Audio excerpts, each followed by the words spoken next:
Kevin De Bruyne, one of the best midfielder in the world. English premier league জগতে English premier league এর one of the best midfielder. যখনই man সিটির নাম প্রথমে আসে, Kevin De ব্রুইনের নাম সবার প্রথমে আসে। ভাই আমি পার্সোনালভাবে কেভিন ডি ব্রুইনের অনেক বড় ফ্যান। বর্তমান চলতেছে প্লেয়ারটা ডাউনফল।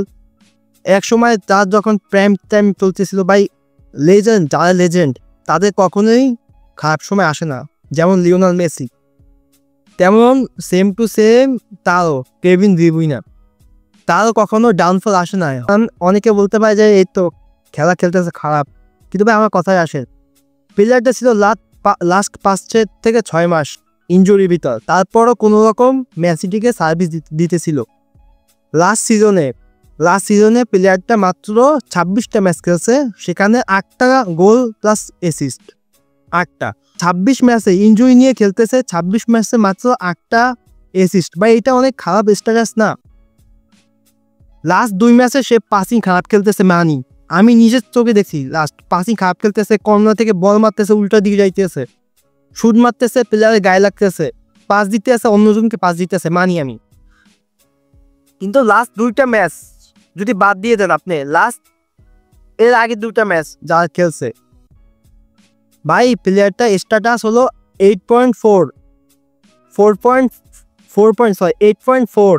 8.5 দুইটা ম্যাচে।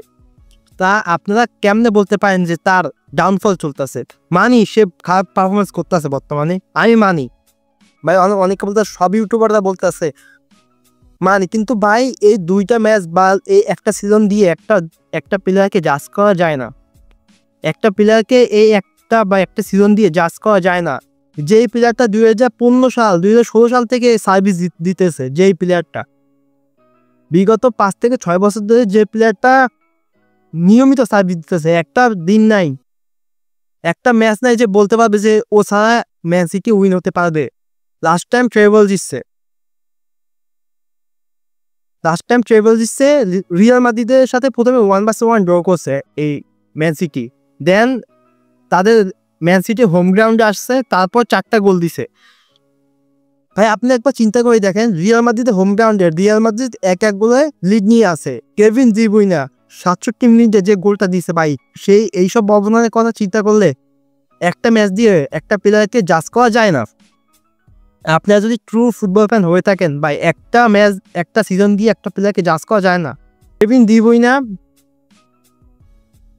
লাস্ট যে সিজনগুলো খেলছে ভাই চমৎকার খেলছে। তো আপনারা যদি একটা কথা, আপনাদের কাছে একটা ম্যাচ একটা সিজন দিয়ে একটা প্লেয়ারকে কখনই জাজ করতে যাইবেন না।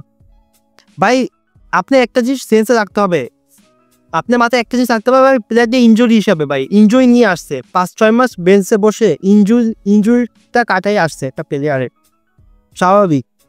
এমন ম্যান সিটির ডাউনফল চলতেছে সব দিক দিয়ে, না খেলার দিক দিয়ে, না ডিফেন্স যে ফালতু, মিডফিল্ডে ফালতু।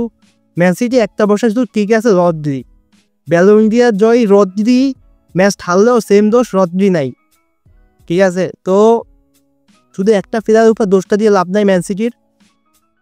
আর রিউমার আসছে ম্যান সিটির 5টা প্লেয়ার এই বর্তমানে সিজনে চলে যাবে। First Ederson, 2 Bernardo Silva, ইকাই Gundogan, আরেকটা হলো কোভাচিচ, আরেকটা হলো জ্যাক গ্রিলিশ। এই 5টা প্লেয়ার রিপ্লেসমেন্ট খুঁজতেছে ম্যান সিটি। চলে যাবে না যাই না, কিন্তু রিপ্লেসমেন্ট খুঁজতেছে এখন থেকে, কারণ তাদের এজ হয়ে গেছে, পারফরমেন্সটা ডাউন হয়ে গেছে। ম্যান সিটিকে যদি আরও আগের মতো পারফরমেন্সটা করতে চায়, তাহলে এইসব প্লেয়ারকে চেঞ্জ করতে হবে, কারণ তাদের পারফরমেন্স আগের মতো নাই। আর কেভিন ডি ব্রুইনের কথা আসি, ভাই একটা প্লেয়ারকে, যেই প্লেয়ারকে এত বছর ধরে সার্ভিস দিতে আছে, একটা সিজন নিয়ে তাকে জাজ করতে যাবেন না। কিন্তু আমার কথা ভুল হবে 100% শিওর, কারণ এই সিজনটা যতদিন বাকি, শুধু সময় অপেক্ষা। কেভিন ডি ব্রুইনে চলে যাবে ম্যান সিটি। এখন কোথায় যাবে? আল ইত্তেফাক, সৌদির ক্লাব আল ইত্তেফাক থেকে অফার আসছে, কত মিলিয়ন অফার আসছে জানি না, কিন্তু দেয়ও অনেক বড় মিলিয়ন দিবে, 100 মিলিয়ন প্লাস অফার করবে পার সিজন।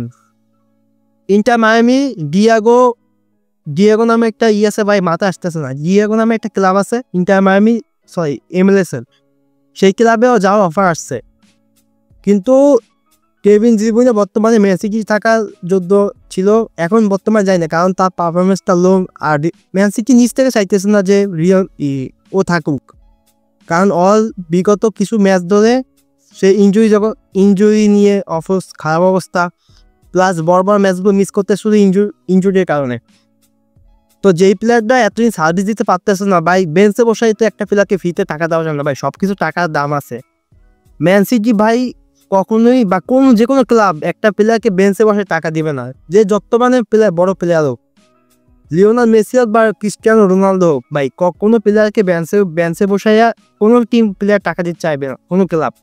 তো ম্যান সিটি চাইতেছে যে কেভিন ডি ব্রুইনেকে যদি বড় অ্যামাউন্ট পায়, তো এই সিজন আপনারা ম্যান সিটিতে যদি কেভিন ডি ব্রুইনে ভক্ত হন, এই লাস্ট সিজন ভাই ওর জন্য, কথা ধরে রাখেন, এইটাই লাস্ট সিজন। আপনার যদি ফ্যান হন ভাই, যতদিন ম্যাচটা দেখার ম্যান সিটি ম্যাচ দেখে রাখেন ভাই। এই সিজন পর আমার 90% শিওর, যে কোন থেকে নিউজ আছে 90% শিওর কেভিন ডি ব্রুইনে অন্য কোনো লিগে চলে যাবে। হ্যাঁ, ইংলিশ প্রিমিয়ার লিগে থাকবে না, এটা 100% শিওর। লা লিগা আসবে না, ফ্রেঞ্চ লিগও যাবে না, যাবে শুধু জাস্ট অন্য ক্লাব, অন্য লিগ আর কি, যেমন সৌদি লিগ, MLS, সৌদি আরবের সৌদি লিগ, আমেরিকান MLS, এই দুইটার ভিতরে একটা ক্লাবে যাবে।